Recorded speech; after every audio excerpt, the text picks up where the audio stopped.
Attention, moment culte. En 2005, alors que le nouvel album de Laurie venait de sortir, une de ses chansons devenait progressivement un hit, La Positive Attitude. Jusque-là, rien d'inhabituel pour celle qui était alors l'idole des petites filles. Cependant, tout a basculé lorsque le Premier ministre de l'époque, Jean-Pierre Raffarin, l'a cité lors d'un de ses discours. « Je vous recommande la positive attitude », avait-il alors clamé.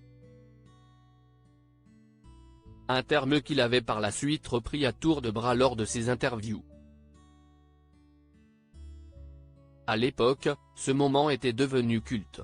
En pleine tournée promotionnelle pour la sortie de son nouvel album, Hyper Laurie Vol.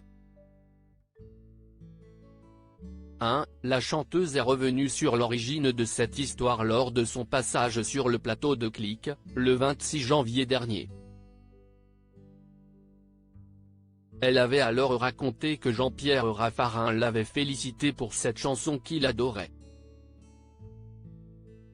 Puis, ce mardi 30 janvier, alors que Laurie est l'invitée d'Anne-Elisabeth Lemoine dans C'est à vous, la chroniqueuse Émilie Tran-Nguyen lui fait la surprise de lui délivrer un petit message de la part, évidemment, du politicien. « Chère Laurie, merci pour ce que vous avez fait pour les enfants de Matignon », commence-t-il, ajoutant, « peut-être qu'à l'époque, j'ai surdosé mon soutien à la positive attitude.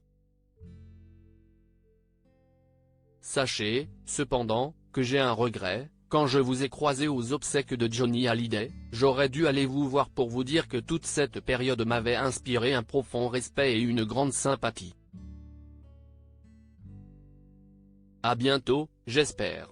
Jean-Pierre Raffarin, un fan de la première heure. Une seconde vie pour ces tubes des années 2000. C'est à l'occasion de ses 20 ans de carrière que l'interprète de Près de moi a choisi de réenregistrer ses plus grands tubes pour leur donner une seconde vie. Tout a commencé en novembre 2023, lorsqu'elle a publié une nouvelle version de Sur un air latino, en duo avec Bro, aux résonances bien plus pop et électro.